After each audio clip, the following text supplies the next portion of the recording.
Hey there, Duke fans. Welcome to episode 223 of the Duke Basketball Report podcast. This is not an emergency episode, but it feels like it sort of should be because there is stuff going on in the world of college athletics that we need to talk about. I am Jason Evans, and once again, I am joined by my partner in crime, Samuel Klein. Sam, how's it going? I am okay. The Power 5 commissioners are having worse days than I am today. Yes, that is absolutely true because we have just gotten word in the past couple hours. First, the Big Ten and then the Pac-12 have announced they will not be playing any sports in the fall. I think the Pac-12, in fact, said no sports till January 1st. But in any event, football is off. You know, all the other Olympic sports that they were talking about starting up, all this stuff is put on the back burner. These schools have decided that it is just not safe enough to play sports during this, pandemic, the way things are going right now. It is a surprise. It is a reversal. I mean, literally, we were on here a week ago, Sam, talking about, the Big Ten had just announced what their schedule was going to be for football. And the surprising thing is there's this split happening. We're hearing from the SEC, from the ACC. I don't know if we've heard officially from the Big 12, but it sounds like the Big 12 is joining with the ACC and the SEC and saying, no, wait, we're going to try and still make it work. So just, Sam, give me your quick, immediate reaction to half or 40% of the Big 5 saying, no way, we're not going to try. I think from my previous commentary from the last couple months here, I'd say that the Big Ten and the Pac-12 are probably doing what is most prudent, because I haven't yet seen from the ACC and the SEC and the Big 12 what their contingencies are for members of their programs getting the virus, specifically the staffs, because generally the people on staff are older than the student athletes who are playing in the games. I don't think that I'm overly concerned with the virus, hospitalizing lots and lots of football players. But given the rates of infection and the death rates that we've seen so far and all of that, you could assume that throughout the entire college football playing population, there might be a student athlete who dies from coronavirus. And among all the staffs, if you put all the staffs together, you'll probably see multiple staff members. If everybody plays football this year and if they aren't taking the right precautions. So I'm nervous about what that's going to look like for the ACC and the SEC and anyone else that is playing sports in the fall without really rigorous protocols in place. Because I think on the flip side, what we haven't seen yet is them having really robust protocols for keeping their student athletes and their staffs isolated from everybody else. We've talked a ton about Major League Baseball versus the NBA here, and how the NBA doesn't seem to have an issue because they've quarantined everybody. Major League Baseball hasn't done that, which is why they've had outbreaks on multiple teams just a few weeks into the season. So I'm still nervous about those conferences deciding that they want to play. What's even more interesting, I think, through all of this is the fine line that the conferences are having to juggle between the amateurism model and the revenue that they so desperately want to keep their athletic departments operating this year, which comes primarily from football games, be it TV or tickets, concessions, etc. That's where most of the money comes from. And also trying to say that the student athletes are merely students and they are not different from other students on campus. All these schools are limiting capacity this year, depending on what the school's priority is. They're saying, okay, we'll have the freshmen come to campus, or we'll have the seniors come to campus, but no one's having, or almost no schools are having all students come to campus going to class like normal, which is sort of what you would need to justify saying, well, all the athletes are on campus and they are all going to class and all going to their workouts and to their games. So there's a tricky communication that's going on from the university leadership, not just at Duke. We're talking all the schools here that they are trying to thread that needle on. Yeah, and I want to address something that you alluded to a second ago that I think is a major part of all this, which is cost. And there are sort of two sides of this from a financial standpoint. The first one is the lost money from not having a football season. Penn State and Wisconsin have both publicly stated that if there's no football season at all, that results in $100 million loss for them. mean, think about those numbers. $100 million. That is a serious chunk of the budget for athletics and for the entire university. I mean, this is. And remember, Yeah. remember when we talked about this last time, or I don't know, it was a couple episodes ago, we were talking about the ACC's financial disclosures. So let's get back in that. Let's get back in that framing. You said Penn State and Wisconsin say that they're going to lose $100 million if they don't have football season. We said that Duke and UNC and NC State's athletic budgets are probably somewhere on the order of $100 to $120 million. Maybe the Big Ten schools are larger, and even if they're double that, even if they're $200 million to run those athletic departments in a year, you've just said that they've lost half their revenue, and that's their projection right now. We don't know how that would even actually play out. That might be overstating it a little bit, but even if it's $60-80 million, you're still taking out a huge chunk of these athletic department budgets. And Penn State and Wisconsin would probably be to my mind, I haven't looked at their specific numbers, but they would be in that small group of schools that might be making a small profit on their athletic departments or somewhere right around there. Lots of schools are going to be in much worse condition than two of the largest state schools that play Power 5 football in the most profitable conference, which is the Big Ten. Exactly. And the other cost side of this that I wanted to mention, it is not insignificant that if these schools want to play, there is a cost for playing in the cost of the testing, the cost of the PPE, the cost of all these things that are associated with trying to handle the virus, and specifically the cost of the testing. Last week, the NCAA revised their testing guidelines, and they said that every school must test every athlete at least once a week and no more than 72 hours before competition. And what they said was, if you can't get your test back in 72 hours, the athlete can't compete. So essentially what they're saying is you've got to test them as close as possible to when they play a game so that we know that when they play that game, they are safe. And there is a cost, a not insignificant cost to these tests. It's estimated, I did a little research on this. Most of the estimates are that it costs about $55 to take a test. And if you're talking about, more than 100 people associated with a football team, and if you're talking about 1 or 2 tests per week, it does start to be an actual cost that matters to these organizations. And look, it may be way more than $55 per test. If you're talking about a high quality test that you get results back quickly, I'll tell you that the NBA, which is doing more testing than anybody, they're going, inside that bubble, everybody's getting tested like every other day, if not more than that.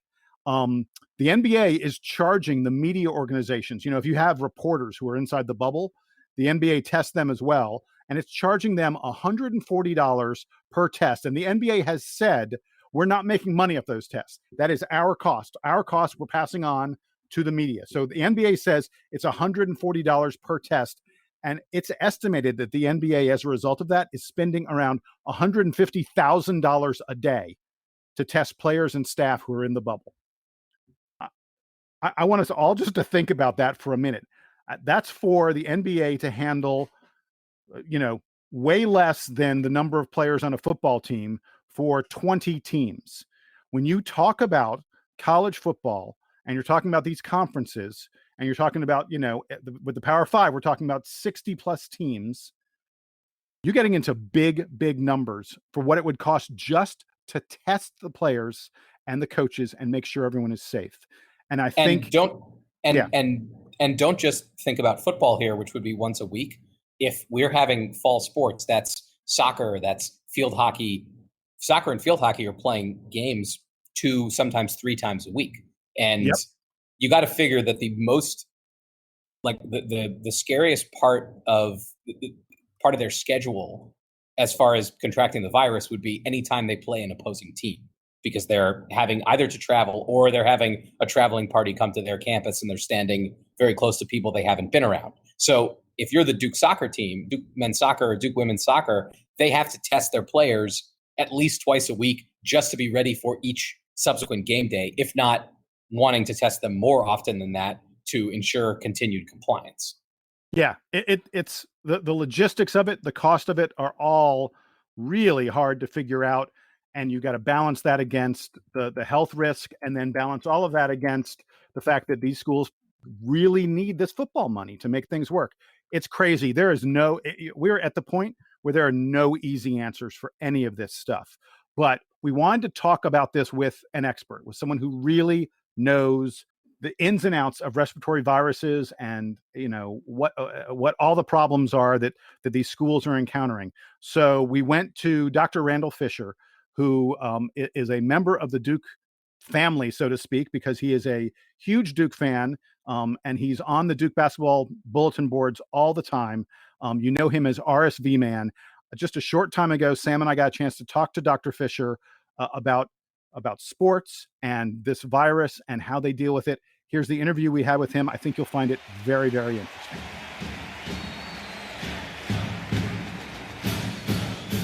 So the DBR podcast is happy to have with us now Dr. Randall Fisher. Folks, you may not know that name, but if you are someone who frequents the Duke Basketball Report bulletin boards, you know him by his name on the boards. He is RSV Man. And Randall is, in addition to being a huge Duke fan who knows a good deal about Duke sports, he's also someone who is more than a little bit of an expert in the area of respiratory viruses and all this crazy stuff that we're going through with right now. Randall, thanks a lot for being with us. Yeah, thanks for having me. So tell me really quick, just give me some background about your area of expertise and what you know about all this stuff. Okay, well, I'm a doctor, obviously, and I'm a pediatrician. And then after pediatric training, I did general peds for a few years, and then I went into infectious diseases subspecialty training at Vanderbilt. And when I got there was a group of people there that were studying respiratory viruses and vaccines principally. And actually, it turns out one of the guys there is one of the world's experts in coronavirus. Looking back, maybe I should have chosen to work with him, but I actually chose to work with a guy who ran a lab that studied respiratory syncytial virus, and that's where my username RSV Man comes from. So I studied there, worked in a lab, did research on RSV. They were doing a lot of research on flu at the time as well, and the live attenuated flu vaccines and that sort of thing. And then when I left Vanderbilt, I took a job at Duke, which is, sort of the beginning of my huge Duke fandom. And while I was at Duke, I continued to do research on RSV. And so then I got, continued studying flu and RSV specifically. And I went on the speaker circuit for many years all over the country to talk about RSV and influenza. I mean, coronavirus at that time was just sort of a common cold virus that nobody really cared much about. And so, again, like I said, there was a guy at Vanderbilt. His name is Mark Dennison, who studies coronaviruses. He's been studying for 45 years or so. And I talked to him. I looked at what he was doing. It was good work, but I wasn't interested in coronaviruses because they were kind of boring. Hey, can I ask a really quick follow-up? Have you spoken to him in the past few months? I have not. I have tried strenuously to avoid bothering him. Yes. I have a feeling that he is being bombarded from all over the world. Sure. Hey, let's switch this. So I think you established there that you know a little bit about this area of health. Let's talk a little bit about sports and viruses, sports and disease. Is there much history of disease spreading at sporting events? Is this something that, because it's obviously a huge concern to the various leagues and colleges and the such right now, is this something that is a big problem? Well, to be honest, it's not been studied that much. I mean, I think as infectious disease doctors, we're all familiar with mostly wrestlers, and that has to do with the time on the mat. And there was a time back in the early 2000s to mid 2000s when MRSA, which is a methicillin-resistant staph, became a huge problem in wrestlers. And then they've often had problems with herpes simplex virus as well. And there's actually a name for the disease they get. It's called a herpes gladiatorum, and you probably know that gladiators are wrestlers. So that's been a long-known problem. But aside from that, there hasn't really been much. I mean, there was a paper that was published in the New England Journal of Medicine specifically looking at spreading of infection by a football game. It turns out, as luck would have it, that it was actually a UNC football game, and they were playing, I think, Florida State, and the UNC players, several of them had become sickened, and the presumption was it was by a pregame meal. No word as to whether it was norovirus was spiked into their meal by a Duke fan.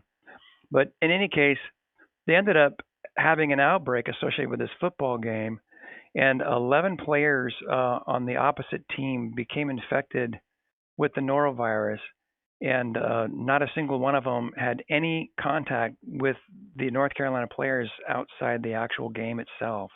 So they didn't share any food, they didn't share quarters, they didn't meet together or hang out together at all. And so it was proven that the virus was actually spread from the UNC players to the Florida State players during the course of the football game. And that was published in the New England Journal. And you mentioned to me, because you and I talked about this very briefly prior to you coming on. One of the reasons there isn't a lot of study on this is that generally, if you're sick, you don't play the sport. Yeah, exactly. Particularly with something like influenza, which we know is spread more easily the sicker you are. The amount of virus that's shed correlates with the degree of illness. So when you're really, really sick, you can barely get out of the bed to walk to the bathroom, let alone play a football game. That's one of the bugaboos of this novel coronavirus, is that apparently there are a lot of people walking around spreading it to other people even though they feel totally fine. Randall, I know that we are still kind of in the early stages of understanding this novel coronavirus, but Yes. knowing what we know, have you seen any organizations or municipalities that you think have enacted a particularly logical set of restrictions to limit the spread, given that it is so hard to trace it? Wow. That is a great question. I mean, to be honest, I haven't spent a lot of time comparing and contrasting the approaches that the various places have been taking. I mean, I think it's going to sound like a broken record, but the most common sense approaches, I think, work the best. And that is that, I mean, maybe we think about it the opposite way. What's the most efficient way to spread the virus? Then it would be obvious that the most efficient way to spread it would be to get as many people as possible into as small a space as possible, that's as poorly ventilated as possible, and let them hang out for a long, long time. That sounds like a sporting event to me. I mean, in some cases it is. I mean, football obviously is outdoors most of the time, which is a big plus. But when it's indoors, it's in huge, capacious spaces. It's not in some little tiny place. But anything that is the opposite of those conditions I just said would be the best ways to prevent the spread.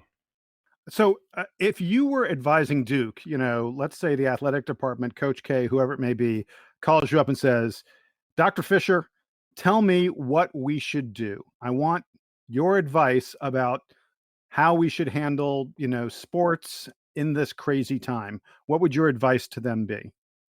And you're allowed to say, my advice is don't do it. Yeah, no, I think we can see that the NHL and the NBA have been pretty successful at carrying out games, but to do that, they had to take pretty draconian measures. I mean, I think this idea of the so-called bubble, where you basically have a self-contained community, and you essentially do everything you can to keep anybody who's not in the community from coming into the community, is clearly the best way, because people who don't have it can't spread it to other people. I don't see how that's feasible, for college sports, in particular football, but even in basketball, I don't know how you would do that unless you wanted to say we're going to limit the season to, a large version of March Madness, and we're going to have, I don't know, 2 locations or something, and bring all the best teams together and stick them in a bubble and play the games. I mean, that's clearly the safest way to do it. Part of the problem that we have with anything that is not restricted to a bubble like that is, how do you figure out who's infected so that you can keep them out of the game? And the problem is that the tests are not as rapid as we'd like them to be, and they're not as reliable as we'd like them to be. Randall, what about the aspect? So when we've been hearing for the last few weeks about colleges trying to not just bring athletes back to campus, but bringing the rest of the student body back to campus, what how does it change the calculus, do you think, for big universities like Duke when they're trying to also have maybe not full capacity on campus because I think they're limiting the number of students who are able to come, and then also there are students who are opting out. So let's say the campus is only 40 or 50% full of students. How does it change the question for athletics to have all those other students also on campus? Yeah, well, I think the more people you have assembled on the campus, the higher the risk is going to be to the players. I mean, you could conceivably, I'm just making stuff up on the spot. I hadn't thought about it till right now. So if I say something really stupid, you just have to forgive me. But you could maybe conceivably put the players, let's talk about basketball instead because there's fewer of them, but say have the players all stay together and take classes on the computer and not go from place to place and classroom to classroom. And then if you did that, the fact that there's other students on campus wouldn't really make that much of a difference. I mean, one of the beauties of remote learning is that I could be on a computer and taking a math class, and someone else could be on a computer in a similar facility and taking an English class at the same time. Whereas in the traditional in-person class situation, everybody goes to the class. You want to go learn math, you go to the math class, and then if you want to learn English, you got to go to the English class, which involves people moving around and it involves putting people together with different groups of people. And it makes it harder if somebody becomes positive, then contact tracing becomes much more difficult. And I think if you're going to have athletes and try to keep them on the court, it would be so much easier if they were in a cohort that would include only the other athletes, so that if one of them were to get sick, you could isolate them from the others and you could just test the other athletes. Whereas if you're having them intermingling with the students, the more they do that, the higher the risk is going to be that they're going to pick up the infection. Randall, this has been fascinating, and I want to thank you so much for loaning us your expertise. I just want to close with one quick thing. I want to know, as a doctor who specializes in respiratory diseases, how has the past 6 months or so been for you? Have things been different? What are you seeing? Give us a slice of what it's like to be someone who, sort of is suddenly, the forefront's the wrong word, but someone who's on the front lines to some extent on figuring out this really, really complicated thing that is novel and new and terrifying. Yeah, I mean it's been an interesting experience, and I would say that I've been stuck into the forefront. Being a pediatrician, I've been fortunate enough that I don't have hundreds of patients, or tens of patients clamoring into the hospital sick, and a bunch of them requiring ICU space and ventilators, because most of the kids have been staying relatively well. The problem has been more with the infection control aspects, and I made the mistake of becoming the occupational health being in charge of occupational health for my company, which is a large multi-specialty group with well over 120 providers several years ago. And until recently, it's been a pretty benign job. That a kid would come into the emergency room coughing for 2 weeks, and the doctors down there would forget to put a mask on to go see him, and then they would test him, and they'd turn positive for pertussis, which is the whooping cough, and then they'd call me and say, hey, this kid had pertussis, and then I'd have to prescribe antibiotics for all the doctors who were too dumb to put a mask on to go see a kid who's been coughing for 2 weeks. I have a feeling when this is all over, by the way, parenthetically, that I won't be getting those calls as much. But anyway, when this thing came around, all of a sudden it started up as a trickle, and there were just a few kids a day, and maybe we'd have 3 or 4 positive tests a day, and then they would send me a report saying this child presented to the urgent care center or the ED, and they tested positive. And these are the doctors whose names appear on the chart. And then it was my job to send out an email to all of them and say, this patient, one of your patients was infected with SARS-CoV-2, and if you weren't wearing proper PPE, you may have been exposed, and please, respond to this and let me know, and blah, blah, blah. And it just as time went on, it became more and more burdensome because the numbers went from 3 a day to 8 a day to 15 a day to 20 a day. And they got into the 25, 26 a day situation. And in the meantime, we also made some changes so that we were now wearing masks for all patient encounters and also goggles over the eyes. And so it got to the point where I felt like we were just asking the doctors, were they following our guidelines and wearing proper PPE? And it just seemed like a waste. So I just sent out a memo and I just switched the whole equation backwards and said, look, everybody you see has coronavirus. Just assume they do. Wear the proper PPE at all times. Contact me if something happens, you forget to wear your goggles or someone pulls your mask off your face or whatever. And we'll look up your patient and see whether they infected, had possibly infected you or not. So I basically just switched it the opposite way, and it's taken a lot of work off my plate. But the other thing that's happened is that, like, if a provider that works for our company develops the sniffles, I can't have them come into work. And so they have to contact me and tell me what their symptoms are, and then I have to order a test on them and have to tell them they can't come to work, and then the test results come to me, and then I tell them whether they're positive or negative and when they can or can't come back to work. So I'm sort of managing the provider's problems at the same time, and new problems are coming up, like, some of them have little kids. And, one of them will call me and tell me, hey, my 18-month-old son has sniffles and a low-grade fever. Now what do I do? And so, it's been interesting and challenging and honestly a little bit exhausting. And recently we've also had several kids admitted to our hospital with that multi-system inflammatory syndrome that you've heard about that looks kind of like Kawasaki disease. And I've been involved in caring for those children. And it's a pretty scary disease. So, it's very stressful, but I feel like compared with the adult docs that have been dealing with so many really sick patients that I feel like a whiner if I complain about it. Well, Dr. Randall Fisher, thank you for providing us with so much perspective and understanding and expertise. We really appreciate it. You know what? We'll try and have you on sometime in the future when we can talk about something fun like Duke basketball or football or one of those topics. But this has been very educational, and also thanks again for all the advice that you've given to folks on the Duke Basketball Report bulletin boards. Folks, if you don't read anything on the DBR boards, but just go read some of what RSV Man has written on the off-topic board about coronavirus. It's important advice. So again, Dr. Fisher, thank you so much. Thanks for having me, and I would absolutely love to talk basketball someday. Someday soon, we hope. Thanks again, man. Take care. Bye-bye.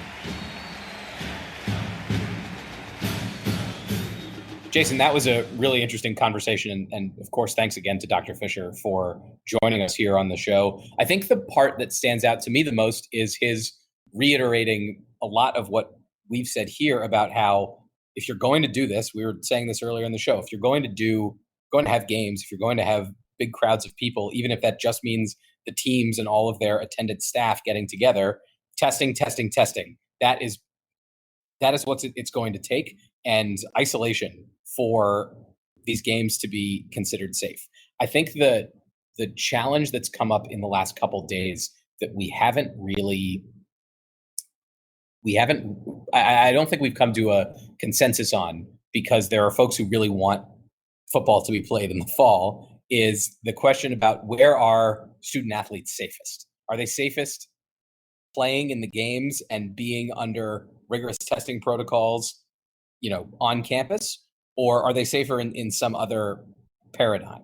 And I think that's what's being batted back and forth. If you see the statement from University of Nebraska leadership, seem to be upset with the Big Ten for canceling their sports this fall, and they made some pretty pointed comments about how, well, if the student athletes are playing sports for University of Nebraska, then we can keep them safe. And we think that they are safer here than they are elsewhere. That is a huge point of conversation right now that I don't know if you have a strong opinion about, but I would love to discuss further. Yeah, no, I think it's a fascinating thing, and let's discuss it further. But first, let's take a quick commercial break. When we come back from the break, we're going to have more on that, this question of where the players are the safest. I also want to talk a little bit after the break about the movement among players to form a union or an association, the collective players trying to come together and take a stand against the schools. All that after this quick commercial.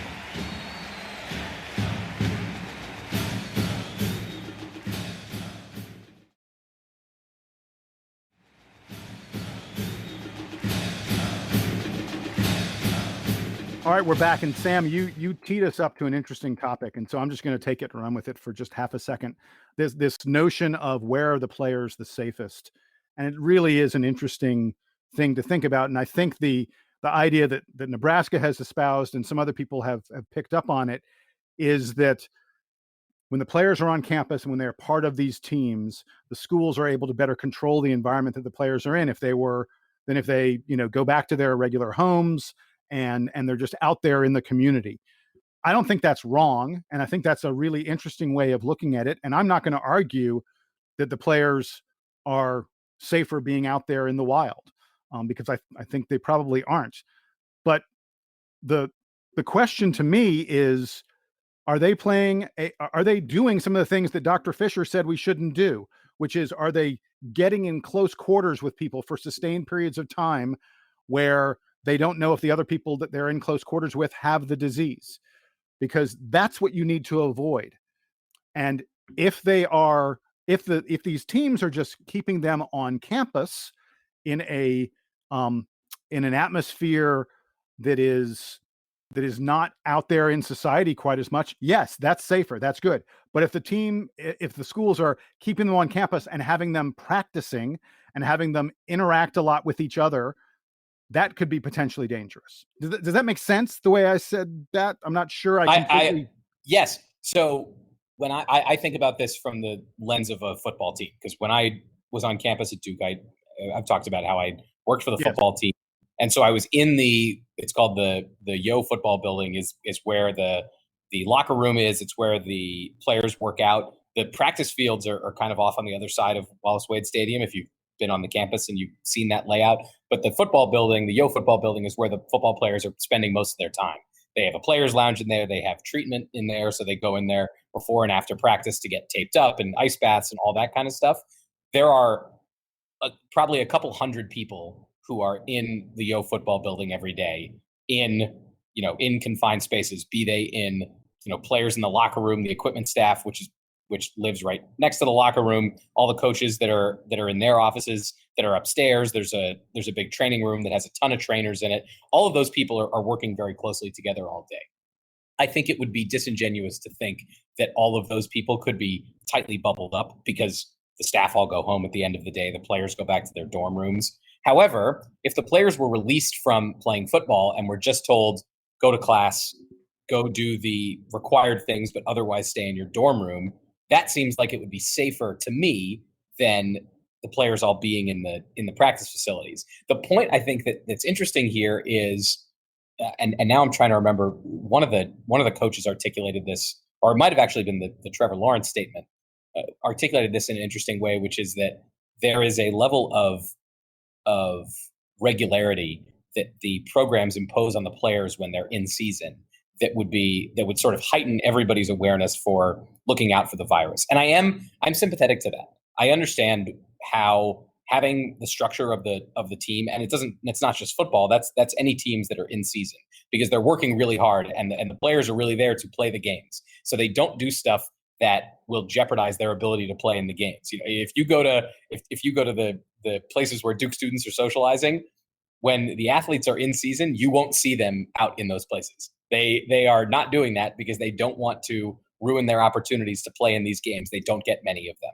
So yep. I understand where someone on that side of the argument is coming from, because yes, being on the football team imposes a certain amount of personal responsibility and daily rigor that you wouldn't get even from a normal student from a regular student at the school who does not have those kinds of responsibilities. When I was on campus at Duke, if I got sick for a week, okay, I missed a week of classes and parties and stuff, but I didn't miss my one shot to play in the game, whatever that may be. So I get that, but I also feel like the university leadership is not being, of places that think this way, is not being totally genuine when they say that that's the only safe place for the student athletes to be. I think that schools are enough of a contained environment that they can provide that kind of structure and level of rigor that the students who are on campus will be able to stay safe. And that it's not just incumbent on the athletic departments to provide that kind of structure, because that's not really what they're good for, or not really what they're good at. Well, and you mentioned, and I do want to get into this very briefly before we wrap things up. You mentioned the Trevor Lawrence statement. Trevor Lawrence, the Clemson quarterback, who's one of the leading contenders for the Heisman Trophy this coming season, if there is a season, and Justin Fields, the quarterback for the Ohio State University, who is also one of the leading contenders for the Heisman Trophy. Both of them tweeted this week with the hashtag "We Want to Play," and to be clear about what that hashtag is, it's not them saying, let's forget about safety. We want to go out there and get on the field and play. What they're saying is, we want to play, but we need it to be safe. We need it to be a situation where we can play and not catch this disease.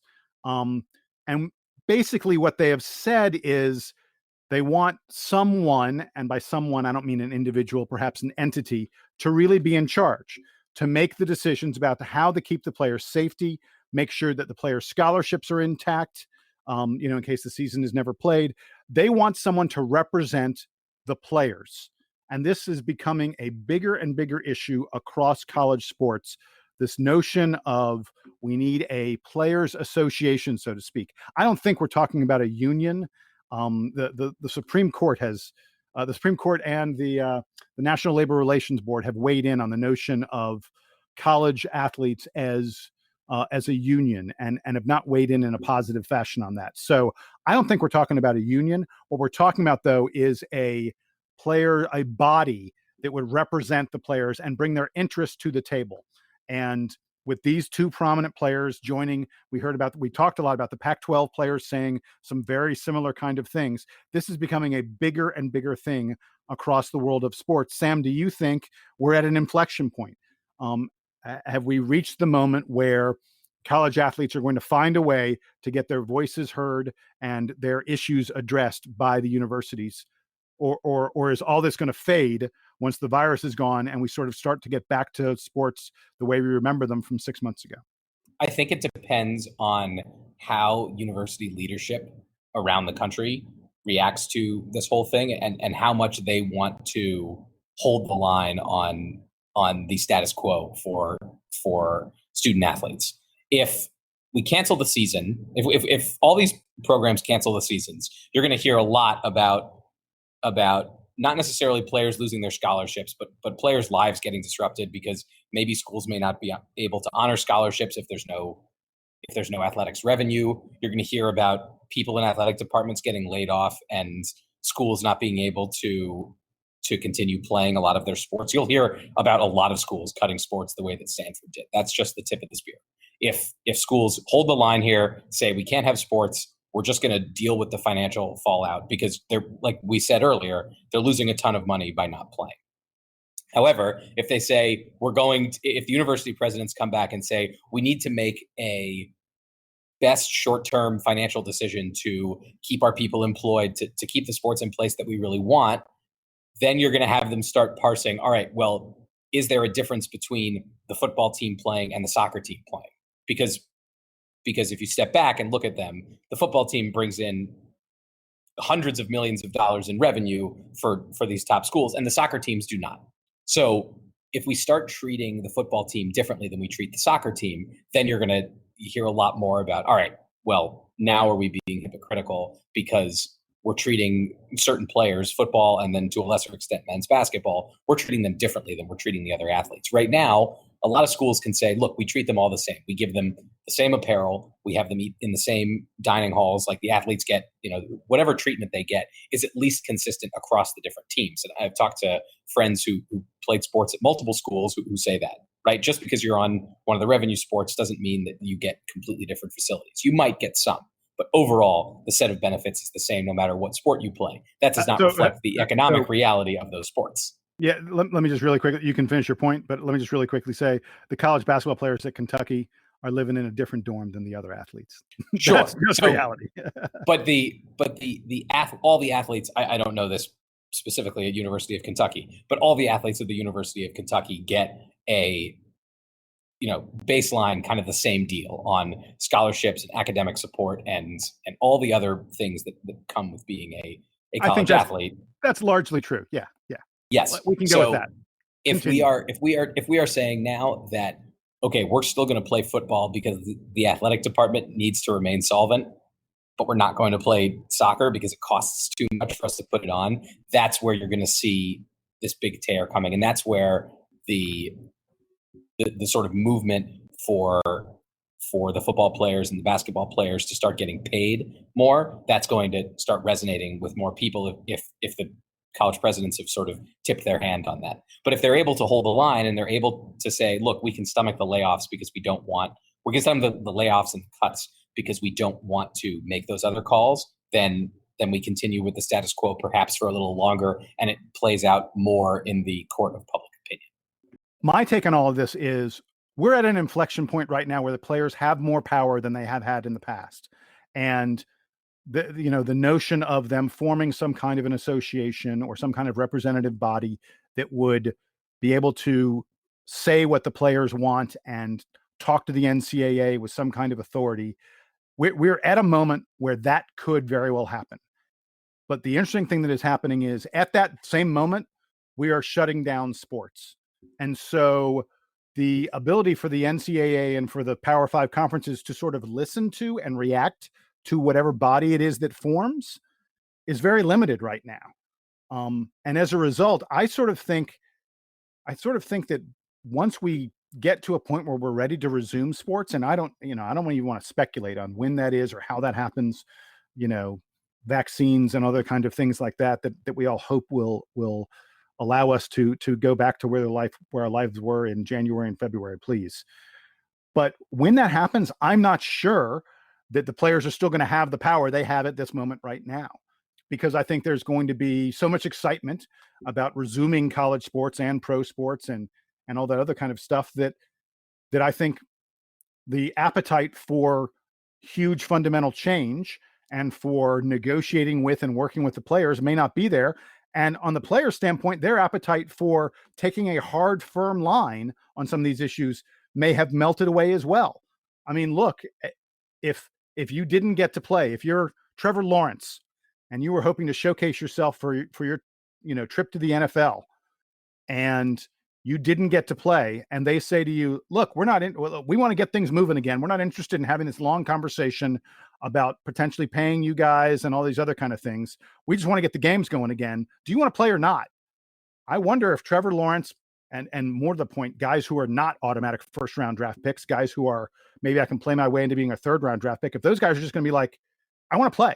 I'm not interested in delaying the process and going through, headaches.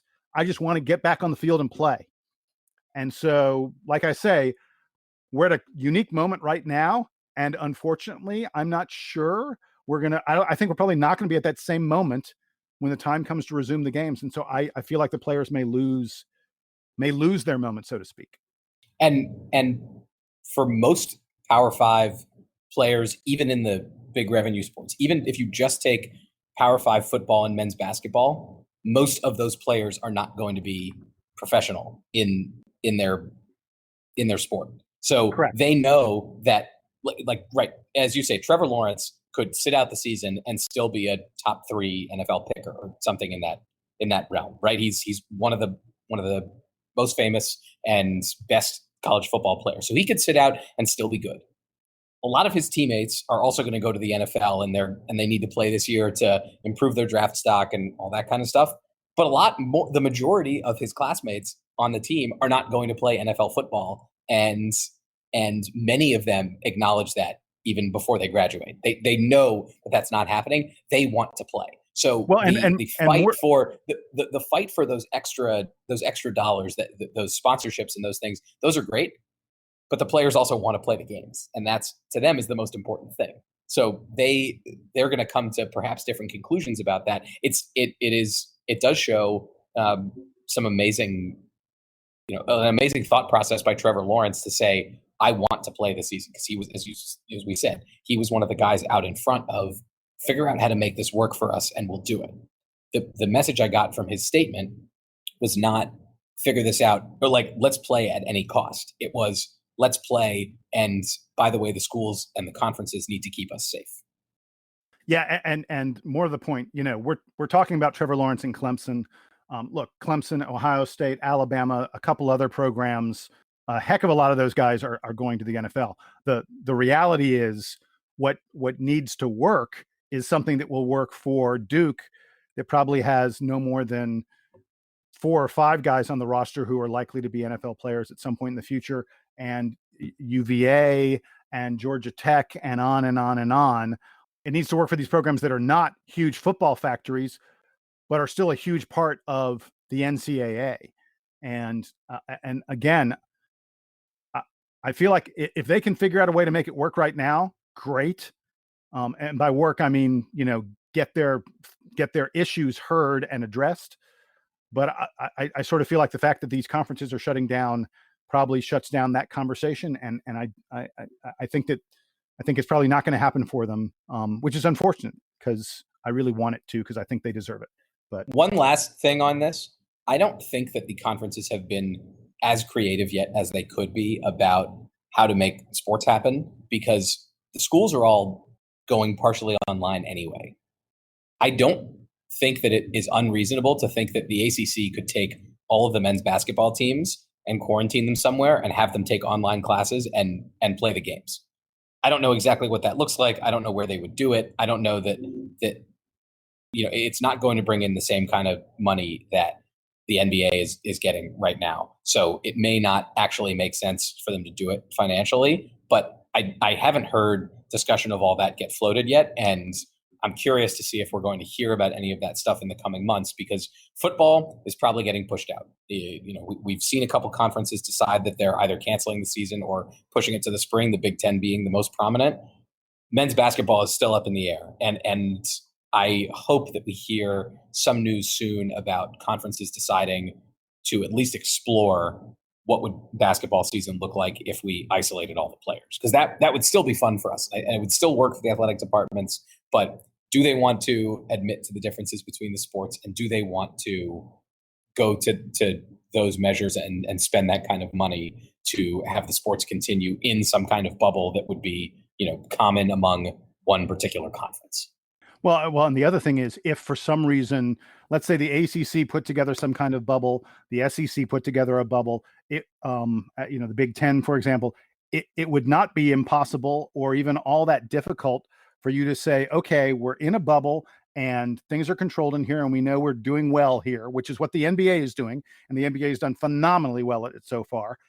For you to say, okay, we're going to move some of these teams to another bubble, to another place where they're doing it well. I mean, yes, there's some risk in transit, so to speak, but probably not a huge risk. So you might even be able to have some cross-pollination of these various bubbles that conferences could put together. And look, it's way more feasible in basketball than it is in football, just by the size of the team. I mean, the number of players that you have playing basketball for Duke is probably the number, basically the number of starters that you have only on offense for the Duke football team. The football team's going to be, when you include, staff and trainers and the such, well over 100. Basketball team, 20, 20, 25 at the most. So the economies of scale of putting the bubble together, I think, are much more doable. And look, we've seen it from the NBA versus Major League Baseball. It's much more doable in basketball. So I hope they can pull it off. It'd be an interesting thing to look at. And I agree with you, Sam. It's something that the conferences should at least begin to explore and think about. But that's going to wrap it up for us here on episode 223 of the Duke Basketball Report podcast. Sam, thanks a lot for joining me. On our next podcast, we expect to have Donald back from his little break. It'll be a lot of fun to have him back with us. We were thrilled to have Dr. Randall Fisher with us to give us some perspective on all this craziness. And he was a wonderful, wonderful guest.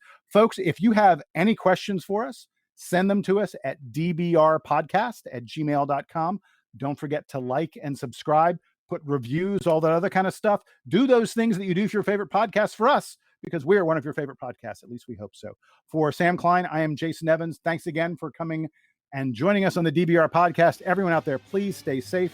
And we hope that we have college sports again sometime soon, because we want to talk about something other than viruses. I am Jason Evans. Adios. And Duke Band, take us home.